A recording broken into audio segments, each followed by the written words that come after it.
ব্যক্তি থেকে পরিবার, সমাজ থেকে রাষ্ট্র, দেশ থেকে বিশ্ব সবকিছুর চালিকায় রাজনীতি। তাই রাজনীতির 10 দিক নিয়ে রাজকাহন নিবেদন করছে জি25 ইস্পাত। সাথে আছি আমি তাসনুভা তন্নি। রাজধানীর গুলশানে সাবেক একজন এমপির বাসায় চাঁদা আদায়ের ঘটনায় করা মামলায় গ্রেফতার বাংলাদেশ গণতান্ত্রিক ছাত্র সংসদের বহিষ্কৃত যুগ্ম আহ্বায়ক জানে আলম অপুর একটি 35 মিনিটের ভিডিও সামাজিক মাধ্যমে ভাইরাল হয়েছে। এই ভিডিওর সঙ্গে একটি সিসিটিভি ফুটেজও ভাইরাল, যেখানে দেখা যাচ্ছে এক ব্যক্তি হেলমেট পরে মোটরসাইকেলে এসে জানে আলমের সঙ্গে কথা বলছেন। অপুর দাবি, সেই ব্যক্তি উপদেষ্টা আসিফ মাহমুদ সজীব ভুইয়া। তবে অপুর স্ত্রী আনিশা এক সংবাদ সম্মেলন করে দাবি করেছেন, জানে আলম অপুকে বিএনপি নেতা ইশরাক হোসেন লোকজন দিয়ে তুলে নিয়ে শারীরিকভাবে নির্যাতন করে ভিডিওটি ধারণ করেছেন। তার দাবি, এনসিপি নেতাদের ফাঁসাতে এবং দাবিয়ে রাখতে একটা দল এই নাটক সাজিয়েছে। অন্যদিকে উপদেষ্টা আসিফ মাহমুদ জানিয়েছেন, গত বছরের 5 অগস্টের পর থেকে জানে আলমের সঙ্গে তার কোনো যোগাযোগ নেই। একই সঙ্গে চাঁদাবাজির এই ঘটনার সাথে তার নাম আসাকে রাজনৈতিক উদ্দেশ্য প্রণোদিত বলে আখ্যায়িত করেছেন উপদেষ্টা। তবে দুর্নীতি বা চাঁদাবাজির সঙ্গে কেবল এনসিপি নেতাদেরই নয়, নাম আসছে বিএনপির নেতাকর্মীদেরও। অভিযুক্তদের বিরুদ্ধে সাংগঠনিক ব্যবস্থাও নিচ্ছে এই দুই দল। এরপরও কেন নেতাকর্মীদের নিয়ন্ত্রণ করতে পারছে না দলগুলো? দুর্বলতা কোথায়? 1 বছর আগেও যারা ছিল গণ অভ্যুত্থানের মহানায়ক, এখন কেন তাদের অনেকের বিরুদ্ধেই আসছে চাঁদাবাজির অভিযোগ? এসবের দায় কিভাবে খণ্ডাবে দলগুলো? এসব নিয়ে আলোচনায় আজ রাজকাহন স্টুডিওতে আছেন সাবেক সংসদ সদস্য ও বিএনপি শিক্ষা বিষয়ক সহ সম্পাদক হেলেন জারিন খান, আছেন বাসুদের সহ সাধারণ সম্পাদক রাজিকুজ্জামান রতন এবং আছেন জাতীয় নাগরিক পার্টির যুগ্ম সদস্য সচিব সালেহ উদ্দিন সিফাত। স্বাগত জানাচ্ছি আজকে রাজকাহনে। সিফাত, যে লাইনটি আসলে আজকে সব জায়গায় আমরা দেখতে পাচ্ছি, কিংবা যেই শব্দটি বা যেই বাক্যটি আসলে আজকে খুব বেশি ভাইরাল হচ্ছে, সেটি আপনাকে আমি শুরুতে বলতে চাই। হাঁসের মাংস খেতে নীলা মার্কেট থেকে ওয়েস্টিন। কেন আসলে ভোর 5টার সময় যদি আমরা হাঁসের মাংস খেতে নীলা মার্কেট থেকে ওয়েস্টিনে যেতে হয়, এবং যেই বক্তব্য আসলে জানে আলম অপু তিনি রেখেছেন, সেই বক্তব্য যদি সঠিক হয়, যদিও আমরা এখনো নিশ্চিত নই, কোনোভাবে আসলে সেটি প্রমাণ করারও এখনো সুযোগ হয়নি, তারপরেও একজন উপদেষ্টা তার বিরুদ্ধে চাঁদাবাজির অভিযোগ, এবং তিনি যেটা দাবি করছিলেন যে এরকম এনসিপির অনেক বড় ভাই আছেন যারা সবাই আসলে সবকিছুর সাথে জড়িত এবং এটি একটি ওপেন সিক্রেট, এই ধরনের অভিযোগ কেন? ধন্যবাদ জানাচ্ছি ডিবিসিকে আজকে আমাকে আমন্ত্রণ জানানোর জন্য। এই পুরো বিষয়টিতে আসলে গত কয়েকদিনের ঘটনাকে আমি কানেক্ট করি, তাহলে বোঝা যাবে আর কি। অভ্যুত্থানের পরে কে কোথায় যাচ্ছে, ঘুরতে যাচ্ছে, কে কোথায় খেতে যাচ্ছে, তার কার সঙ্গে কার দেখা হচ্ছে, তার সঙ্গে তার স্ত্রী যাচ্ছে কিনা, তার সাথে তার স্বামী যাচ্ছে কিনা, অভ্যুত্থানের নেতাদেরকে নিয়ে এই ধরনের প্রোপাগ্যান্ডামূলক অ্যাক্টিভিজম অ্যান্ড জার্নালিজম ইতিমধ্যে করা হচ্ছে ব্যাপক হারে, এবং এর মাধ্যমে আসলে অভ্যুত্থানের যে নেতারা আছে তাদের চরিত্র হরণের এক ধরনের চেষ্টা দেখা যাচ্ছে। তবে এই কথা বলার সাথে সাথে আমি একটা ডিসক্লেমারও দিয়ে নিচ্ছি যে অভ্যুত্থানের নেতাদের উপর আমি কোনো আজন্ম নিষ্পাপ তত্ত্ব আরোপ করতে চাই না। তারা আজীবন পবিত্র থাকবে, এ ধরনের কোনো শুদ্ধতা আমি আরোপ করতে চাই না। তারা ইনোসেন্ট পার এক্সেলেন্সও না। ঠিক একইভাবে যেমনভাবে আমরা দেখেছি আগে মুক্তিযোদ্ধা ছিল, পরবর্তীতে রাজনীতিবিদ হয়েছে, তাদের ব্যাপারেও যেরকম আমি এরকম শুদ্ধতা পার এক্সেলেন্স আমি দেই না, তেমনিভাবে অভ্যুত্থানের নেতাদের ব্যাপারেও আমার এ ধরনের কোনো কিছু নাই। কিন্তু ধরেন ওই দিন দেখলাম যে একটা বেসরকারি মিডিয়া চ্যানেলে গোলাম মাওলা রনি সাহেব বলেছেন নাহিদ ইসলামের যে পেট এটা থলথলে হয়ে গেছে, তারা মোটা তাজা হয়ে গেছে, এটা নিয়ে ওনাদের ব্যাপক আপনার কনসার্ন দেখা যাবে। আব্দুল নুন তুষার সাহেবরাও ব্যাপক কনসার্ন যে নাহিদ ইসলাম কেন মোটা তাজা হয়ে গেছেন, আসিফ মাহমুদ কেন মোটা তাজা হয়ে গেছেন। তারা এখন তো আজকে নতুন করে আসছে যে তারা কেন নীলা মার্কেটে হাঁসের মাংস খেতে যান, হাঁসের মাংস কেন তাকে খাইতে হবে, একজন উপদেষ্টা কেন ওয়েস্টিনে যাবেন, এই ধরনের আরও অনেকগুলা আমরা কথাবার্তা এখন দেখতে পাচ্ছি। এগুলা একদম শ্রেণী ঘৃণা ব্যতীত আর কোনো কিছুই না। এবং এইটার একটা সিলসিলা আপনি দেখতে পাবেন তাসনিম যারা, সামান্তা, শারমিন সহ বাকিদেরকে যখন নগ্নভাবে শেভিং করা হয়, সাইবার বুলিং করা হয়, এগুলো কিন্তু একই একটা চক্রাকারে ঘুরতেছে আর কি। এবং এখানে আরো দেখবেন যে রাজনৈতিক দলগুলোই আমাদের দেশে অন্য যে রাজনৈতিক দলগুলো আছে তারাই না, অবশ্যই সেটা আপনি দেখতে পাচ্ছেন। এবং যেমন বিএনপির চেয়ারপারসনের উপদেষ্টা, ওনার নাম কি হাবিব সাহেব, সরি নট হাবিব, ওনার নাম হচ্ছে ফজলুল সাহেব, উনি আমাদের অভ্যুত্থানের নেতৃবৃন্দদেরকে সরি টু সে, তো মিডিয়াতেই বলতে হচ্ছে ফকিন্নির পুত, বান্দির পুত, এই ধরনের শব্দ বন্ধ দিয়ে তিনি কিন্তু আমাদেরকে আখ্যায়িত করেছেন। সো আমরা মানে দেখা যাচ্ছে যে তাদের এই ধরনের যে অ্যাক্টিভিজম, আপনি দেখে থাকবেন যে অভ্যুত্থানের আগের দৃশ্য আর এখনের দৃশ্য আপনি একটু কল্পনা করেন। অভ্যুত্থানের আগের দৃশ্য এটা তো সত্য যে আমরা ব্যাপক দৌড়ানির উপর ছিলাম, ডিজিএফআই দৌড়াচ্ছে, র্যাব দৌড়াচ্ছে, পুলিশ দৌড়াচ্ছে, ডিবি দৌড়াচ্ছে, এই ধরনের দৌড়ানির উপর কিন্তু আমাদের ক্যাম্পাস লাইফটা কেটেছে। ওই সময় আমাদের যে মানসিক অবস্থা সবসময় পেরেশানির মধ্যে দিয়ে যাওয়া লাগছে। এখন তাহলে কি এই গোলাম মাওলা রনি সাহেবরা, হাবিব সাহেবরা, ফজলু সাহেবরা এক্সপেক্ট করেন যে অভ্যুত্থানের পরেও আমরা একইভাবে ওই ধরনের মানসিক স্থিতির মধ্যে দিয়ে যাব এবং আমরা কোনোভাবে পেরেশানির মধ্যে দিয়ে থাকবো না? অভ্যুত্থানের সময় তো আপনারা মহানায়ক ছিলেন, আপনি শুরুটা করছিলেন আসলে কক্সবাজার ভ্রমণ নিয়ে, সেটি ব্যক্তিগত ভ্রমণ বলেছেন তারা। অভ্যুত্থানের নায়করা জুলাই ঘোষণাপত্রের মতো এত গুরুত্বপূর্ণ দিনে ব্যক্তিগত ভ্রমণে কেনই বা গেলেন, সেটিও তো আসলে আমাদের প্রশ্ন হতেই পারে। আপনি সেই প্রশ্নটা করতেই পারেন যে এই এত গুরুত্বপূর্ণ একটা ডেতে তারা কেন ওখানে গেল, কিন্তু সেই প্রশ্নের সাথে আপনি এটা করতে পারেন না যে পিটার হাসের সঙ্গে দেখা করতে গিয়েছে এই 4 জন নেতা। আপনি এটা করতে পারেন না যে এমনভাবে ফটোকার্ডটাকে ইন্ডিকেটিং টোনে সাজানো যাতে তাসনিম জারার প্রতি এক ধরনের শেমিং, সাইবার বুলিং হয়। আপনি দেখে থাকবেন যে অভ্যুত্থানের পূর্বে মির্জা ফখরুল ইসলাম আলমগীর সাহেব একদিন একটা বক্তব্য দিচ্ছিলেন, উনি বক্তব্য দিতে ক্রন্দন করে ফেলেছেন, কান্না করে ফেলেছেন। তিনি বলছিলেন যে বিএনপির একজন নেতা তৃণমূলের, তিনি আজকে এই সময় এসে আওয়ামী লীগের ওই সময় এসে তিনি রিক্সা চালাচ্ছেন ঢাকায়। এখন বিএনপির ফজলু সাহেব কি এক্সপেক্ট করেন যে অভ্যুত্থানের পরে বিএনপির ওই নেতা যিনি পালিয়ে বেরিয়ে বাসা থেকে ঘর থেকে পালিয়ে বেরিয়ে ঢাকায় এসে রিক্সা চালাচ্ছে, তিনি আবারও অভ্যুত্থানের পরেও তিনি নিজের বাসায় ফেরত না গিয়ে, নিজের বাড়িতে ফেরত না গিয়ে, চাষাবাদ করে নিজের জীবিকা নির্বাহ না করে তিনি আবার, না আমি বলছি চাঁদাবাজি করেছেন, আমি বলি চাঁদাবাজির ইস্যু আলাদা আপা। চাঁদাবাজির কেউ যদি চাঁদাবাজির দায়ে অভিযুক্ত হয়, আঙুল ফুলে কলা গাছ হয়, কেউ যদি আঙুল ফুলে কলা গাছ হয়, কেউ যদি চাঁদাবাজের দায়ে অভিযুক্ত হয়, তার বিরুদ্ধে কোনো রাজনৈতিক দল, যে রাজনৈতিক দলের বিরুদ্ধে অভিযোগ আসছে, সে ব্যবস্থা নিয়েছে কিনা সেটা দেখা হবে। কিন্তু অভ্যুত্থানের নেতাদের বিরুদ্ধে এবং যারা ফ্যাসিবাদ বিরোধী আন্দোলনের, সেটা বিএনপির নেতাকর্মীরাও হইতে পারে, সহযোদ্ধা যারা ছিলেন, তাদের বিরুদ্ধে এই ধরনের যে নগ্ন শ্রেণী ঘৃণা চাপিয়ে দেওয়া হয় যে তারা, ওই আমি যে বিএনপি নেতার কথা বলছিলাম যিনি রিক্সা চালাচ্ছিলেন ঢাকায়, তিনি কি এখন নিজের বাসায় গিয়ে কি নিজের জীবনযাপন করতে পারবেন না? এখন কি আমি তাকে বলবো যে আপনি কিছুদিন আগে ঢাকায় আওয়ামী লীগ আমলে রিক্সা চালাইছেন, এখন কেমন নিজের বাসায় সুন্দরভাবে বসে আছেন? তা যারা এই ধরনের কথাগুলো, যে সকল অ্যাক্টিভিস্টরা এসব কথা বলতে চাচ্ছেন, আব্দুল নতুশা সাহেবরা কিংবা আমাদের গোলাম মাওলা রনি সাহেবরা, ওনারা হয়তো বলতে পারেন, কারণ ওনারা অভ্যুত্থানের আগে বা পরে হয়তো ওনাদের কোনো পরিবর্তন হয় নাই আর কি। আমাদের হয়েছে, আমরা আমাদের মানসিক শান্তি, আমাদের মানসিক স্বস্তি হয়েছে। আপনার দেখার বিষয় হচ্ছে আসিফ মাহমুদ সাহেব যে নীলা মার্কেটে গেছেন কিংবা হচ্ছে গিয়ে ওয়েস্টিনে গেছেন, তিনি কোনো চাঁদাবাজি করতেছেন কিনা, তিনি কোনো দুর্নীতির টাকায় সেখানে গেছেন কিনা, এটা আপনার দেখার বিষয়। আপনি সেটার জন্য ডিপার্টমেন্ট, হ্যাঁ, চাঁদাবাজির বাইরে একটা প্রশ্ন আমার জানার ইচ্ছে, এখানে আমি আসিফ মাহমুদ সজীব ভাইকে প্রশ্নটা করতে পারলে খুব ভালো হতো। তিনি যেহেতু উপদেষ্টা, আমার জানা মতে তার একটা সরকারি প্রটোকল আছে এবং তার বাড়িতে আসলে নিঃসন্দেহে তাকে দেখাশোনা করার লোকজনও সেই প্রটোকলের মধ্যে পড়া, আমি যদি ভুল না করে থাকি। তিনি উল্লেখ করেছেন যে তাকে আসলে সেই সময় খাবার দেওয়ার মতন কেউ থাকেন না, সেই কারণে তাকে সেই সময়টাতে যেতে হয় নীলা মার্কেটে কিংবা এগুলো আসলে মানে ব্যক্তিগত ডিসকাশন। আমি আসলে আম নট ইন্টারেস্টেড। উপদেষ্টার মুখ দিয়ে যখন আসলে সব সাংবাদিকদের সামনে বক্তব্য আসে, একজন উপদেষ্টা যদি প্রটোকল ছাড়া নীলা মার্কেটে যায়, এটা কি তাইলে একটা তার মানে ইয়ার মধ্যে পড়ে, তার অন্যায়ের মধ্যে পড়ে, অপরাধের মধ্যে পড়ে, অভিযোগের মধ্যে পড়ে? তা তো না। তাহলে আমরা কেন এটা নিয়ে এত কসলা করছি আমি ঠিক বুঝতে পারছি না। মানে একজন উপদেষ্টা যদি নীলা মার্কেটে যান উইদাউট এনি প্রটোকল, রাষ্ট্রীয় প্রটোকল, তাহলে আরো ভালো। সে আর বাইক নিয়েও যদি যায়, এটা তো আরো ভালো যে তার রাষ্ট্রের যে এই তেল খরচ সেটা বেঁচে গেল, তাই না? রাজিকুজ্জামান রতন, ব্যক্তিগত ভ্রমণে যাচ্ছেন আসলে উপদেষ্টারা কিংবা রাষ্ট্রের খুব গুরুত্বপূর্ণ যাদেরকে আমরা গণঅভ্যুত্থানের নায়ক বলছি তাদের, কিন্তু তাদের বিরুদ্ধে আবার এই ধরনের চাঁদাবাজির অভিযোগ, সেটিকে নানানভাবে রাজনৈতিক উদ্দেশ্য প্রণোদিত বলে আখ্যায়িত করছেন এবং আজকেও সেই আখ্যা দিয়েছেন আমাদের উপদেষ্টা আসিফ মাহমুদ সজীব ভূঁইয়া। শুধুই কি আসলে রাজনৈতিক উদ্দেশ্যমূলক, নাকি আসলে যারা অভিযোগগুলো করছেন তাদের কথারও কোথাও না কোথাও গিয়ে কোনো না কোনো যুক্তি আছে? ধন্যবাদ। রাজনৈতিক দলের নেতাদের একটা বড় গুণ হচ্ছে যে তারা জনগণের সামনে কথা বলতে পারেন, যেটা অন্য কেউ সহজে বলতে পারেন না। তারা ভুল করলেও বলতে পারেন, শুদ্ধ করলেও বলতে পারেন, তারা তাদের স্বপ্নের কথা বলতে পারেন, তাদের ক্ষোভের কথা বলতে পারেন, তাদের এমনকি মন খারাপের কথাও বলতে পারেন। সাধারণ মানুষের কিন্তু কথা বলার জায়গা কোথাও নেই। তারা শোনে, ভাবে, বিচার করে, মন্তব্য করে, এইটুকুতেই তাদের ক্ষমতা সীমাবদ্ধ। ফলে রাজনৈতিক দলের নেতাদের কিন্তু অনেক দিকে খেয়াল রাখতে হয়। বলে যে রাজনৈতিক দলের নেতারা তারা নিজেরা 2 চোখ দিয়ে দেখেন, কিন্তু হাজার মানুষ তাদেরকে হাজার জোড়া চোখ দিয়ে দেখে। কারণ নেতাদের কাছ থেকে সাধারণ মানুষ অনেক কিছু শেখে, নেতাদের যুক্তিগুলো শোনে, নেতাদের জীবনযাপন পদ্ধতিটাও দেখে। একসময় তো নেতারা কেমন কাপড় পরতেন, দলের সদস্যরা, কর্মীরা, ফলোয়াররা সেরকম কাপড় পরারও পছন্দ করতেন এবং সেভাবে পড়তে চাইতেন। কিভাবে কথা বলেন সেটাকে অনুসরণ করতেন, কিভাবে যুক্তি করেন সেটা দেখতেন। এই জন্য বলা হয় রাজনৈতিক নেতাদেরকে অনেক ক্ষেত্রে তারা এক ধরনের পাবলিক টিচার, তারা এক ধরনের গার্জিয়ান অফ দ্য সোসাইটি।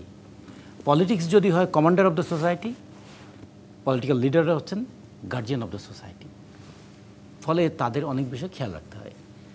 ধরুন একজন রাজনৈতিক দলের নেতা তিনি রাস্তায় হেঁটে চলাফেরা করেন, এটা তার একটা সিম্পলিসিটি, এটা মানুষকে অনেক সময় আশ্বস্ত করে, আবার কখনো কখনো আতঙ্কিত করে। তিনি একা একা ঘুরছেন, যদি তার উপর কেউ আক্রমণ করে, কারণ আমরা তো এখনও সেই জায়গাটা আসি নাই, আক্রান্ত হওয়ার ভয় তোর প্রতিমূর্তি থাকেই। এক্ষেত্রে কেউ হয়তো এরকম মনে করতে পারে, যেমন আমরা যখন রাস্তায় চলাফেরা করি আমাদের দল সম্পর্কে হয়তো এরকম কোনো কেউ গুরুত্ব দেয় না বলে মানুষের মনে করে সামর্থ্য নাই, তাই রাস্তায় হেঁটে বেড়ায়। তা ঠিক আছে, আবার যে উপদেষ্টাকে নিয়ে এত আলোচনা হচ্ছে, তিনি নিজেই নিজের সতর্কতার জন্য কিছুদিন আগে ম্যাগাজিন নিয়ে বিমানবন্দরে গেছেন, সেটিও যথেষ্ট ভাইরাল হয়েছিল। সেই জায়গায় আসছি। তাহলে একটা বিষয় যখন সারল্য হয়, আর একটা জিনিস কখনো কখনো সেটা লোক দেখানো হয়, আবার সেই জিনিস কখনো কখনো কাউকে আড়াল করার জন্য হয়। যে আমি যখন প্রোটোকল ছাড়া ঘুরবো তখন কি আমি অনেক কিছুকে আড়াল করতে চাই, এটাও হতে পারে যে আমি প্রোটোকল নিয়ে যাব না। আবার কখনো কখনো এটা লোক দেখানো হতে পারে, দেখো আমি কতখানি পাবলিক ফিগার যে আমার কোনো প্রোটোকল লাগে না। কিংবা একসময় আমরা এরশাদের বিরুদ্ধে যখন আন্দোলন করতাম তখন দেখতাম প্রতি শুক্রবারে তিনি কোনো না কোনো মসজিদে নামাজ পড়তেন, এবং তিনি একটা কথাই বলতেন, গত রাতে আমি স্বপ্ন দেখেছি আমি এই মসজিদে নামাজ পড়ব। আমরা বলতে মানুষের ধর্মবিশ্বাস নিয়ে এত বড় বাটপারি করার দরকার আছে? তিনি যাওয়ার 7 দিন আগে থেকে ওখানে নানা ধরনের তৎপরতা চলছে, এমনকি বাথরুম পর্যন্ত তল্লাশি করা হতো, উনি নাকি আগের দিন রাত্রে স্বপ্ন দেখতেন। তো এই ধরনের তথাকথিত লোক দেখানো জিনিসগুলো শেষ পর্যন্ত ধরা পড়ে যায়। এখান থেকে মানুষের মধ্যে কিন্তু এটা ধারণা হয় যে নেতারা যা বলেন তা বোধহয় সব করেন না, আর যা করেন সেটা বোধহয় সবসময় বলেন না। এতে করে জনগণের কিন্তু নেতাদের প্রতি একটা দূরত্ব তৈরি হয়, তা না, কখনো কখনো অশ্রদ্ধাও তৈরি হয়। যাক, আমি এই ভূমিকাটা বাদ দিয়ে এখন যদি আসি, একটা রাজনৈতিক দল চলবে কীভাবে? জনগণের সহযোগিতা নিয়ে চলবে। যদি জনগণের রাজনৈতিক দল হয়, যদি ব্যবসায়ীদের দল হয়, তাহলে ব্যবসায়ীদের টাকা নিয়ে চলবে। এখন যদি রাজনৈতিক দল হওয়ার কারণে তার এমন কিছু ক্ষমতা আছে যেই ক্ষমতার ভয়ে কেউ তার বাড়িতে এসে টাকা দিয়ে যায়, অথবা টাকা না দিলে তাকে বাড়ি ছাড়া হতে হবে, তাহলে সেই জায়গায় তখন কিন্তু এটাকে আমরা বলি চাঁদাবাজি করা। একটা জিনিস ছিল, ছোট্ট একটা দৃষ্টান্তের কথা বলি। আপনার নেতাজি সুভাষচন্দ্রের নাম জানেন, তিনি আইসিএস পরীক্ষায় উত্তীর্ণ হয়েও তিনি ব্রিটিশের অধীনে চাকরি করবেন না বলে স্বদেশী আন্দোলনে এসেছিলেন। শরৎচন্দ্র কি দারুণ একজন লেখক, সেই সময় তার বই বিক্রি হতো। তিনি সেই সময় 10,000 টাকা তিনি কংগ্রেসের তহবিলে দান করেছিলেন। আর দেশবন্ধু চিত্তরঞ্জন, তাকে দেখে এই নেতাজি সুভাষ বোস এবং শরৎচন্দ্র তারা রাজনীতিতে উদ্বুদ্ধ হয়েছিলেন। তিনি সেই সময় 1 লাখ টাকা দামের বাড়ি কিনেছিলেন, যেটাও তিনি কংগ্রেসকে দিয়ে দিয়েছিলেন, যে আমি যদি রাজনীতিই করব, আমি সর্বস্ব দিয়েই রাজনীতি করব। সেই 3 জন মিলে কিন্তু দলের জন্য অর্থ সংগ্রহ করেছেন, মানুষের বাড়ি বাড়ি ঘুরে ঘুরে, যে দেখো এই দেশ বাঁচাতে গেলে আমাদের সবার পথে নামতে হবে। এখন কি তাহলে আমি শেষ করি, আমার কথাটার মাঝখানে ঢুকলে তো কথা ছন্দপতন হয়ে যায়। আমি কেন এই কথাটা বলতে চাইলাম, তাহলে আমাদের দেশের রাজনীতিটা এই জায়গায় এসেছিল, এক সময় এসেছিল এই কারণে যে নেতারা জনগণকে উদ্বুদ্ধ করবেন। আর নেতারা কি তাহলে জনগণকে প্রলুব্ধ করবেন যে নেতার কাছে গেলে আমার চাকরি হবে, আমার বদলি হবে, আমার প্রমোশন হবে, এবং আমি যা খুশি তা করে পার পেয়ে যেতে পারবো? উদ্বুদ্ধ করা এবং প্রলুব্ধ করার মাঝখানে যে একটা সাংস্কৃতিক পার্থক্য আছে, সেটা কিন্তু অনেক সময় ভুলে যাই। যে কারণে যখন আমি জীবন দেওয়ার জন্য উদ্বুদ্ধ ছিলাম, পুলিশের গুলির সামনে দাঁড়াতে আমার ভয় পাই নাই, কিংবা কখনো কখনো ধরে নিয়ে যাবে সেজন্য ভয় পাইনি। কত বিনিদ্র রাত কাটিয়েছি আমরা, যে একটা স্বৈরাচারী ব্যবস্থার হাত থেকে নিজেকে মুক্ত করব। সেই মানুষগুলোর সামনে এখন টাকার যদি থলি নিয়ে কেউ নাড়াচাড়া করে, আমরা আমাদেরকে নিজেদেরকে সামাল দিতে পারি না কেন? এই প্রশ্নটা কেন ওঠে? এইটা আমাদের দেখতে হবে, যে তাহলে কি একটা বড় তাৎপর্যপূর্ণ টার্নিং হয়ে গেল কি? যে পরিবর্তনটা আসলে আমরা রাজনীতিতে দেখতে চাইছিলাম, তার মানে কি ক্ষমতার সঙ্গে সঙ্গে কি মানসিকতা পাল্টে যায়? জি, হেলেন জেরিন খান, এনসিপি নেতাদের ফাঁসাতে এবং দাবি রাখতে একটা দল এই নাটক সাজিয়েছে। আসিফ মাহমুদ সজীব ভুঁইয়ার বক্তব্য, তিনি এটি দাবি করেছেন, এবং এই একটি দল বলতে তিনি বিএনপির দিকে ইঙ্গিত দিয়েছেন। আবার বিএনপি বলছে যে সরকারের অবস্থান পরিষ্কার করতে হবে এই চাঁদাবাজির ইস্যুতে। আপনারা আসলে কোন ধরনের এক ধরনের তাকে ফাঁসানোর জন্য আসলেই কি এই নাটকটা সাজিয়েছেন? কারণ তার এই ঘটনা, কিংবা আসলে যে 35 মিনিটের ভিডিওর কথা আমরা বলছি, সেই ভিডিওটা ভাইরাল হওয়ার পর আমরা জানতে পারলাম এই ভিডিওটি বিএনপির একজন নেতার বাসায় বসে বানানো হয়েছে। ধন্যবাদ আপনাকে, ধন্যবাদ দর্শক শ্রোতাদেরকে এবং সহ আলোচক হিসেবে যারা এসেছেন তাদের প্রত্যেকেই। দেখেন, আসিফ মাহমুদ সজীব ভুঁইয়ার যে বিষয়টি, কিছু কিছু লোক আছে যে পজিটিভ কাজে ভাইরাল হয়, কিংবা পজিটিভ কাজে সে খুবই আলোচিত হয়, খুবই মানে মানুষের কাছে খুব গ্রহণযোগ্যতা পায়, আর কিছু কিছু লোক আছে নেগেটিভ কাজের জন্য খুব দ্রুত সমালোচিত হয় এবং খুব মানুষের কাছে একজন ধিক্কিত ব্যক্তি হিসেবে পরিচিত হয়। তো এখন অনেক সময় পজিটিভ এবং নেগেটিভ দুইভাবেই মানুষ কিন্তু আলোচিত এবং সমালোচিত হয়ে থাকে। আমার মনে হয় যে এই যে বিগত 1 বছরে এই আসিফ মাহমুদ সজীব ভুঁইয়া এতগুলা কাজে মানে এতগুলা বিষয় নিয়ে সে সমালোচিত হয়েছে এবং এতগুলা বিষয় নিয়ে জাতিকে আতঙ্কিত করেছে, এইটা শুধুমাত্র এই উদরপিণ্ডি বুদর ঘাড়ে দিয়ে দিলেই হবে না। এই যে যখন একটা ঘটনা ঘটে, এটা তো একটা এই মুহূর্তে হয়েছে তা তো না। আপনি দেখেন যে এই ঘটনার পূর্বেও তো অনেকগুলো হয়েছে, যেমন ওনার পিএস যে ছিল তার বিরুদ্ধে 300 কোটি টাকা লুটপাটের একটা অভিযোগ এসছে।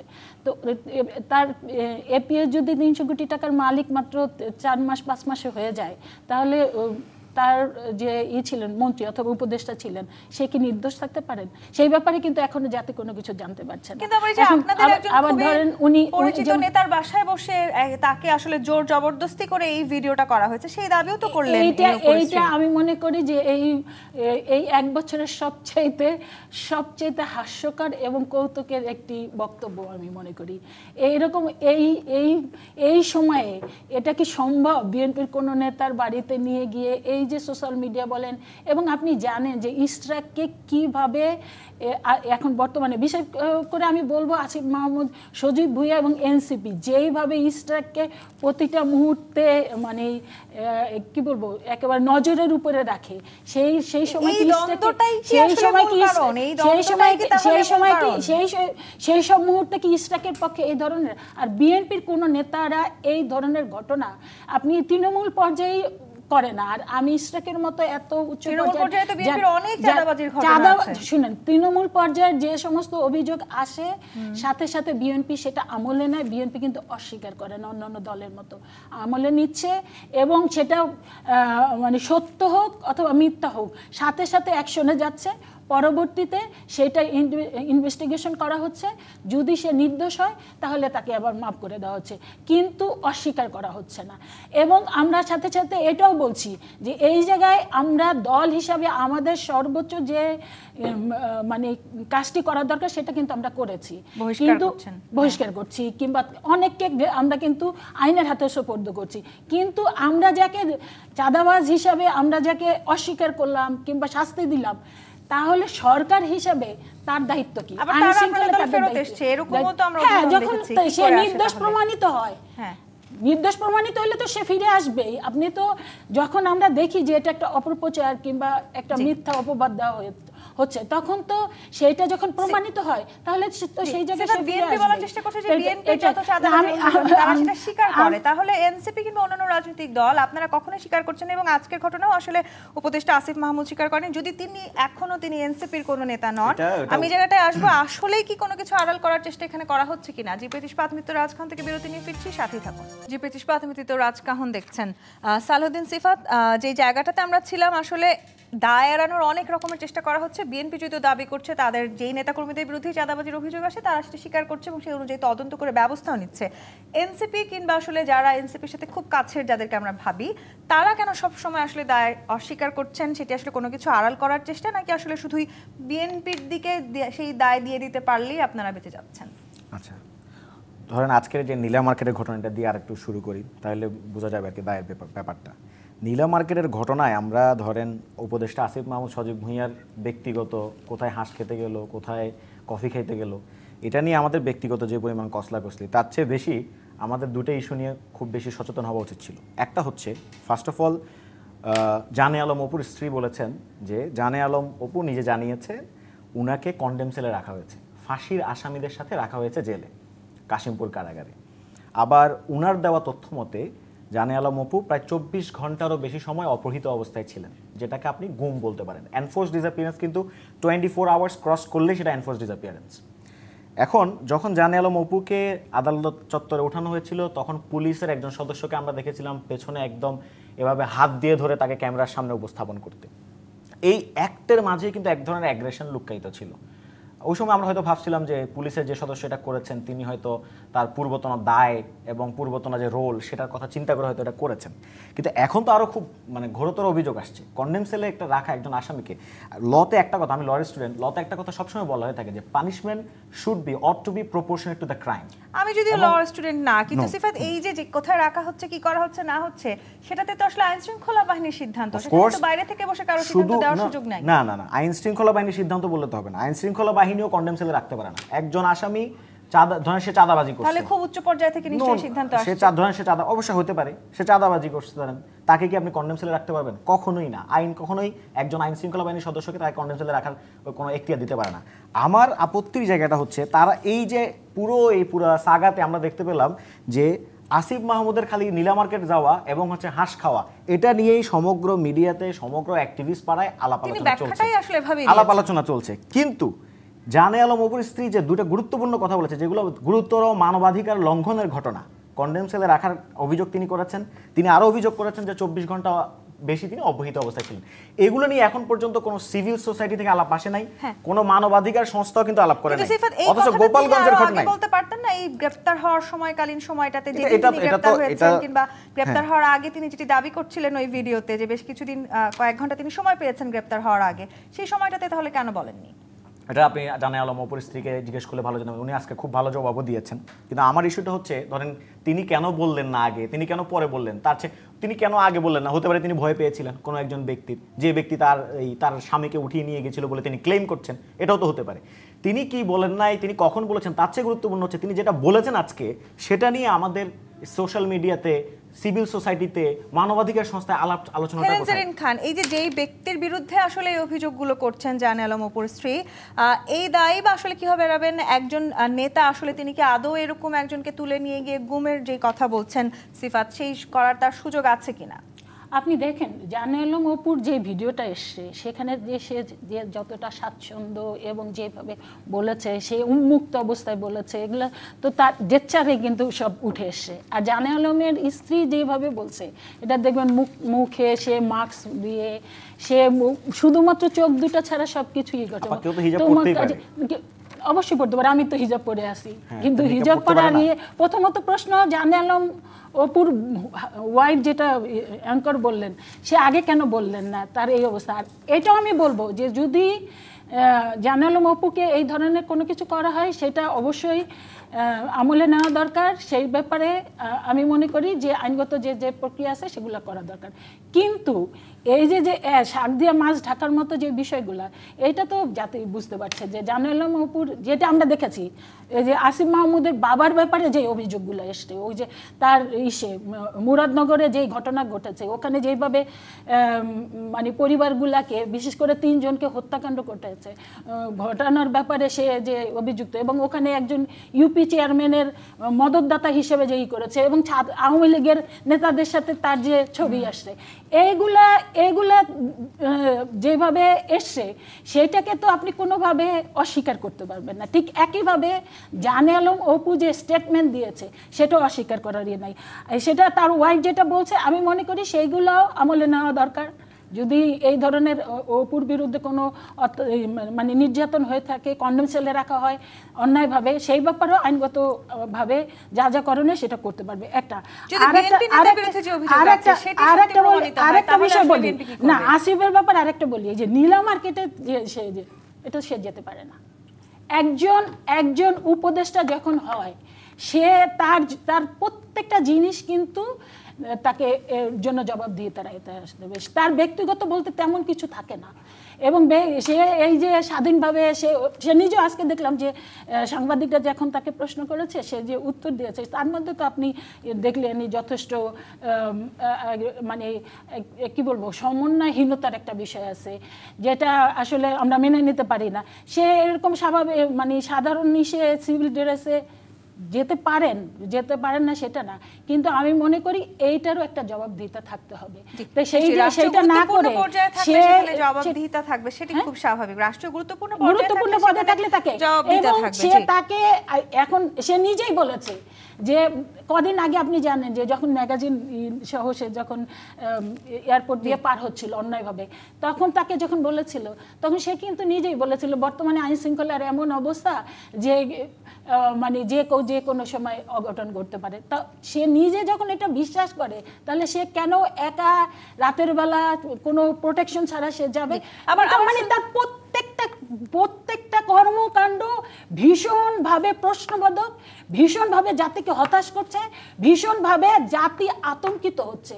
কারণ তার একটা এবং কখনো কখনো সে, আপনি জানেন যে এই যে সেনাবাহিনীকে নিয়ে যে ধরনের স্টেটমেন্ট দিচ্ছে, এবং এনসিপি যেইভাবে এই যে ডিজিএফআই এবং সাধারণ জনগণকে মুখোমুখি করে ফেলছে, এইগুলো তো আমি মনে করি আবার বিএনপি এনসিপিও এক্ষেত্রে মুখোমুখি হয়ে যাচ্ছে। বিএনপি এনসিপি শুনেন, এটা ভিন্ন ভিন্ন দল কখনো কখনো থাকতে পারে আমাদের মধ্যে মতবিরোধ, কিন্তু তারা আরেকটা বিষয় সে বলল যে বিএনপির কোন নেতা তাদেরকে নানা রকমের মন্তব্য করে, কুরুচিপূর্ণ মন্তব্য করে। আপনি জানেন যে বিএনপি এইটা কখনো প্রশ্রয় দেয় না।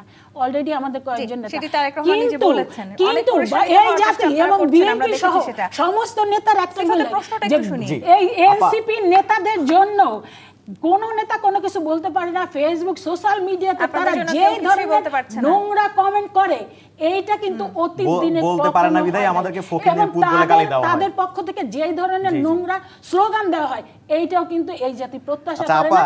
বিশেষ করে গণ অভ্যুত্থানের পরে যারা আমরা সবাই আমি অত্যন্ত শ্রদ্ধার সাথে আপনার একটা প্রশ্ন করতে চাচ্ছি, সেটা হচ্ছে একজন উপদেষ্টা সাধারণ একটি ড্রেসে নীলা মার্কেটের মতো উইদাউট রাষ্ট্রীয় প্রোটোকল যদি তিনি যান, এর মাধ্যমে তিনি কিভাবে জনগণকে নিজেকে প্রশ্নবিদ্ধ করেন এবং জনগণের মনে আতঙ্ক এবং ভয়ের সৃষ্টি করেন? আপনি ক্লেম করেছেন এই যে যেই প্রশ্ন নিয়ে আসছে অপু, যে আমি একটু রাজিকুজ্জামান রতন আপনার কাছে আসি, তার সে নিজেই তো স্টেটমেন্ট দিয়েছে। রাজিকুজ্জামান রতন, আপনি বলছিলেন যে আসলে যখন রাষ্ট্র খুব গুরুত্বপূর্ণ পর্যায়ে আমরা থাকি, তখন আসলে জবাবদিহিতার আওতায় আমাদের আসতে হবে, সেটি খুবই স্বাভাবিক। শুধু আসলে এই একজন উপদেষ্টা নয়, আমি শুরুতে যেটি বলছিলাম, তৃণমূল পর্যায়ে নেতাকর্মী থেকে শুরু করে উপদেষ্টা, এবং আপনি নিশ্চয়ই জানেন গত 8 অগস্ট বিএনপির আরেকজন নেতা, তিনি অন্তত 8 জন উপদেষ্টা সীমাহীন দুর্নীতি তথ্য প্রমাণ দিতে পারবেন বলেও অভিযোগ করেছেন, যদিও সরকারের তরফ থেকে সেই অভিযোগ অস্বীকার করা হয়েছে। শুধু আসলে অভিযোগ পাল্টা অভিযোগ এবং অস্বীকার করেই কি আমরা এই চাঁদাবাজির দায় এড়িয়ে যেতে পারি? একটা হলো অভিযোগ, একটা হলো প্রমাণ করা। অভিযোগ আসলে সেটাকে আমলে নিতে হয়, আমলে নেওয়ার পরে তার দায়িত্ব হয়ে যায় প্রমাণ করা যে আপনি যে অভিযোগটা করেছেন এটা সত্য নয়, অথবা অভিযোগের যদি সত্যতা থাকে তাহলে তাকে বিচারে যেতে হবে। কিন্তু আমাদের এখানে যেমন ওই মব ভায়োলেন্সের নামে এক ধরনের মব ট্রায়াল হয়ে যাচ্ছে, সেটাকে আবার ঠিক তেমনি আবার একটা মিডিয়া ট্রায়ালও হচ্ছে। মিডিয়াতে আপনার সব শাস্তি টাস্তি দিয়ে দিচ্ছে, মিডিয়াতে আপনাকে অপরাধী করে, মিডিয়াতে শাস্তি দিয়ে, মিডিয়াতে সব কিছু করে ফেলা হচ্ছে। আমাদের দেশে একটা কথা আছে না যে শাক দিয়ে মাছ ঢাকা যায় না। ঢাকা যায় যদি মাছটা মারা যায়, মানে মৃত মাছকে শাক দিয়ে কেন, যে কোনো কিছু দিয়ে ঢেকে রাখা যায়, কিন্তু মাছ যদি জ্যান্ত থাকে আপনি আড়াল করতে পারবেন। সেজন্য আবার একটা কথা আছে যে সত্যকে আড়াল করা যায় না। কিন্তু এখন আমরা একটা নতুন ফেনোমেনা দেখছি, শাক দিয়ে মাছ ঢাকার ওই ফেনোমেনা শেষ, এখন নতুন ফেনোমেনা হচ্ছে মাছ দিয়ে শাককে আড়াল করা। মানে মানুষ মাছের লাফানোটা দেখবে, অন্যদিকে আর তার নজর যাবে না। সে কারণে আমরা এখন ওই হাঁসের মাংস কোথায় পাওয়া যায়, এটা কালাভুনাটা কোথায় পাওয়া যায়, আজকে দেখুন পত্রিকা আবার দিয়ে দিয়েছে যে ঢাকায় কোথায় কোথায় ভালো হাঁসের মাংস পাওয়া যায়, বুঝছেন, 5টা জায়গায় নাকি ভালো হাঁসের মাংস পাওয়া যায়। ফলে আপনারাও যেতে পারবেন, কীভাবে যেতে হবে সব বর্ণনা দিয়ে দেওয়া আছে। তার মানে এখন আমরা সবার নজর পড়ে গেল হাঁসের দিকে, অন্য দিকগুলো আড়ালে চলে আসছো। তো এইটা কি পরিকল্পিত আড়াল করা, নাকি কখনো কখনো কখনো কখনো অ্যাটেনশন মানে ডাইভার্ট করা? অনেক কিছু থাকতে পারে। আমাদের তো এখন কতগুলো বিষয় না। আজকেও দেখুন ঢাকায় শ্রমিকরা নেমেছে, তারা মজুরি বাড়ানোর জন্য নামে নেই, তারা নামছে তাদের বকেয়া মজুরিটা পরিশোধ করেন। 1 লক্ষের উপর শ্রমিক বেকার হয়ে আছে কারখানা বন্ধ হয়ে যাওয়ার কারণে। এই কারখানা বন্ধের জন্য সে কি দায়ী? রাষ্ট্র কি সেই ভূমিকাটা নেবে না? অথবা যে মালিকরা এই টাকা পয়সা আত্মসাৎ করলো, শ্রমিকদের বকেয়া দিল, বেতন দিল না, তাদেরকে কিভাবে আইনের আওতা আনা যায় সে ব্যাপারে উদ্যোগ নেওয়া উচিত। আরেকটু জানতে চাই, এই যে আসলে পাল্টাপাল্টির অভিযোগের কথা আমরা বলছি, জি, আপা যেটি বলছিলেন যে ইশরাক হোসেনকে আসলে নানানভাবে রাজনৈতিক কারণে দ্বন্দ্বের মধ্যে আনা হচ্ছে, সেটি আসলে আবার এনসিপিও সেটি বলার চেষ্টা করছে আসলে এটা এক ধরনের রাজনৈতিক দ্বন্দ্ব। তাহলে কি কোথাও না কোথাও কি ইশরাক হোসেন বনাম আসিফ মাহমুদের ব্যক্তিগত রাজনৈতিক দ্বন্দ্বের এক ধরনের প্রতিফলন আমরা দেখতে পাচ্ছি? আমি আপনার উত্তরটা নিব, আমার একটা বিরতির সময় হয়েছে। জিপ্রীতিশ পাথমিত রাজখান থেকে আরেকটি বিরতি নিয়ে ফিরছি, সাথেই থাকুন। জিপ্রীতিশ পাথমিত রাজখান দেখছেন রাজকুসুমের নতুন প্রশ্ন রেখে বিরতিতে গিয়েছিলাম। ইশরাক হোসেন বনাম আসিফ মাহমুদ, এই দ্বন্দ্বের আসলে নানান রকমের কাহিনী আমরা দেখতে পাচ্ছি কিনা? এই দ্বন্দ্বের কারণেই এত চাঁদাবাজির এই অভিযোগগুলো কিনা? এটা অদ্ভুত ব্যাপার। দুটা মানুষের ব্যক্তিগত দ্বন্দ্বের কারণে একটা রাষ্ট্র বিপর্যস্ত হয়ে যাবে? এভাবে কি মানুষকে বিশ্বাস করাতে হবে আমাদের? এখন দুটা ব্যক্তির মধ্যে নানা কারণে বিতর্ক থাকতে পারে, পদ নিয়ে থাকতে পারে, মানে পদমর্যাদা নিয়ে থাকতে পারে, রাষ্ট্র পরিচালনার নীতি পদ্ধতি নিয়ে থাকতে পারে, কিন্তু যখন কোনো একটা বিষয় আসে তখন যদি বিষয়টাকে আড়াল করে ওই মাছকে অন্যদিকে লাফাতে দিয়ে মূল জিনিসটাকে আড়াল করতে পারাটা কিন্তু ঠিক নয়। আমাদের এখানে দেখা উচিত যে আমাদের এই যে দেখুন, আজকে আমাদের একজন উপদেষ্টা নিয়ে একটা কথা বলেছিলেন, মার্কিন যুক্তরাষ্ট্রের সঙ্গে যে সম্পাদিত চুক্তিগুলো সেগুলো প্রকাশ করা না করার ব্যাপার নিয়ে তিনি হতাশা ব্যক্ত করেছেন। আবার প্রেস সচিব বললেন যে তিনি ঠিক বলেননি। তা রাষ্ট্রের তাহলে এই দুটোকে আমরা তাহলে দুটো ব্যক্তির সংঘাত হিসেবে দেখবো? মানুষ এখানে কিছু কনফিউশনের মধ্যে পড়ে গেল যে উপদেষ্টাও তাহলে ভুল করছেন বলে আবার সরকারের প্রেস সচিব সেটা বলছেন। তো এগুলো অনেক ধরনের বিতর্কমূলক বিষয় থাকতে পারে, কিন্তু আমাকে ফোকাসটা যেন সরিয়ে না নেওয়া হয়। ফোকাসটা কি? এখন অভ্যুত্থানের পর একটা বছর পার হয়েছে, প্রত্যাশার একটা পাহাড় তৈরি হয়েছিল। সেই প্রত্যাশার পাহাড়ের নিচে কি জনগণ চাপা পড়লো, নাকি প্রত্যাশার পাহাড়ে উঠে ক্রমাগত সে বলতে শুরু করবে যে আমাদের এতখানি প্রত্যাশা ছিল, এতটুকু আমরা পূরণ করতে পেরেছি, বাকিটুকু পরের সরকারের হাতে আমরা দিয়ে যাব? কিংবা আমরা এই অভ্যুত্থানের মধ্যে যে একটা চরিত্র তৈরি করেছিলাম, কিভাবে মানে মা তার সন্তানকে নিয়ে মিছিলে নামছে, এটা মারা আগলে রাখতে চায় যে বাইরে যাবি না, সেই মারা পথে নামিয়েছে। সেই মারা কি আজকে বিষণ্ণ হয়ে বলবে যে প্রত্যাশা নিয়ে রাস্তায় নেমেছিলাম? এই তরুণদের উপরেও তো আমাদের অনেক আশা ভরসা জায়গা ছিল, তারাই মূল পরিবর্তনটা ঘটাবে বাংলাদেশে। সেই পরিবর্তনটা কি আদৌ আমরা দেখতে পেলাম? সেটাই বলছি, আমাদের তো সেই আলোচনাটা করা উচিত না। এখন আলোচনাটা আমরা সামগ্রিক না করে ব্যক্তির সঙ্গে ব্যক্তির করছি। তাহলে ব্যক্তির সঙ্গে ব্যক্তির করলে মূল বিষয়টা আড়ালে চলে যায়। আমাদের একটু দেখা দরকার যে এই যে অন্তর্বর্তীকালীন সরকার প্রথম বাজেটটা করলেন, সেই বাজেটে আমরা আগের তুলনায় কী তাৎপর্যপূর্ণ পরিবর্তন দেখলাম। আমরা অন্তর্বর্তীকালীন সরকারের এই এক বছর আমরা কী তাৎপর্যপূর্ণ পরিবর্তন দেখছি। আমরা শ্রমিকদের জীবনে, কৃষকদের জীবনে, ছাত্রদের জীবনে, বেকারদের জীবনে কি দেখছি। আজকেও দেখুন, আমাদের প্রধান উপদেষ্টা মালয়েশিয়া থেকে ফিরে আসতে না আসতেই মালয়েশিয়া থেকে যাওয়া কিংবা আসা আমাদের প্রবাসী শ্রমিকদের একটা হাজারি শুনতে পাচ্ছি।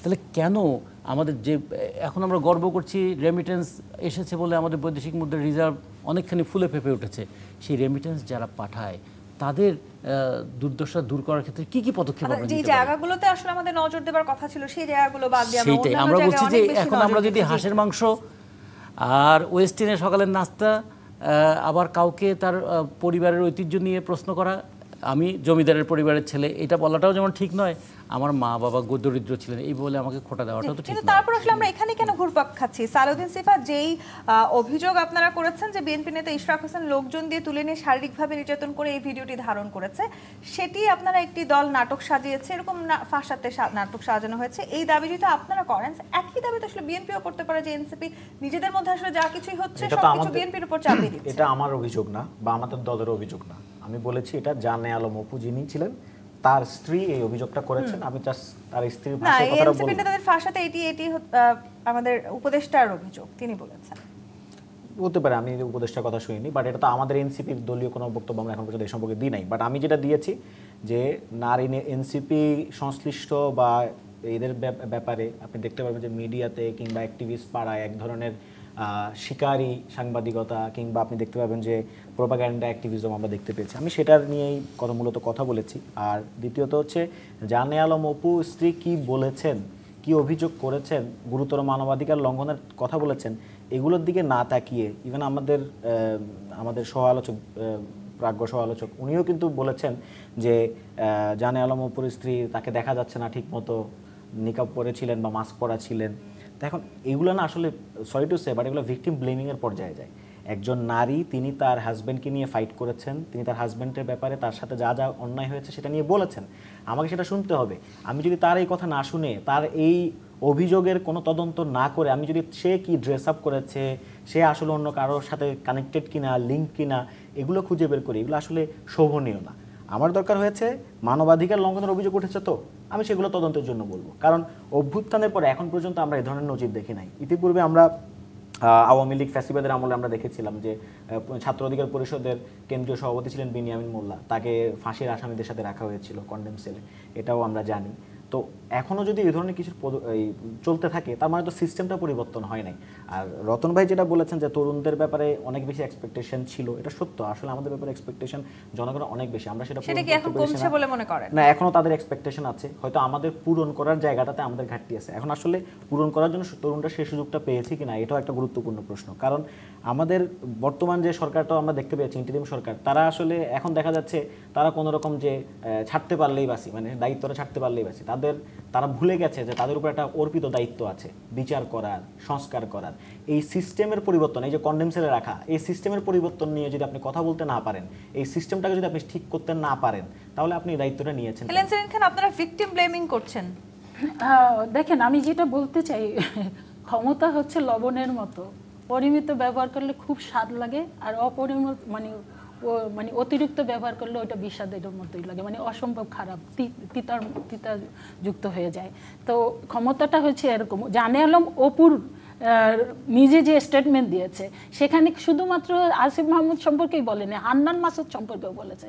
এবং হান্নান মাসুদ ধানমন্ডি থানা থেকে কিভাবে অপরাধীদের থানা থেকে নিয়ে গিয়েছে এবং কেন নিয়েছে, চাঁদার টাকা ভাগ বাটোয়ারার ব্যাপারে। এবং এটা তো এখন একটা, আপনি যেখানে যাবেন সেখানে একটা আলোচনার বিষয় যে এনসিপি এই 1 বছরে এনসিপির একেবারে সর্বনিম্ন নেতাটাও নাকি 100 কোটি টাকা। তাহলে কি এনসিপি 1 বছর শুধু চাঁদাবাজি করলো? এখন যেটা বললেন, একটা বিষয় আমি বলি, যেটা আমার সহ আলোচক বললেন যে আমি জানে আলম অপুর স্ত্রীর ভিকটিম ব্লেমিং করছি। হ্যাঁ, শুনেন, এইটা হয়তো ওরা মানে 36 দিনের আন্দোলন করে ই করে না, কিন্তু আমাদের তো 17 বছর আমরা জানি কিভাবে ধরে নিয়ে যারা ক্ষমতায় থাকে তারা ধরে নিয়ে বাসা থেকে ধরে নিয়ে কিভাবে স্টেটমেন্ট দেওয়া, সেটা তো আমরা জানি। এবং আমাদের হাজার হাজার না অসংখ্য নেতাকে এখন পাহাড়ে কে আছে? আসিফ মাহমুদ আছে, পাহাড়ে কে আছে? এনসিপি আছে, যে প্রধান উপদেষ্টার নিজেই বলেছেন যে আমি তাদেরকে, হ্যাঁ, আমাকে ক্ষমতায় বসিয়েছে এবং আমি ওদেরকে দল করতে বলছি।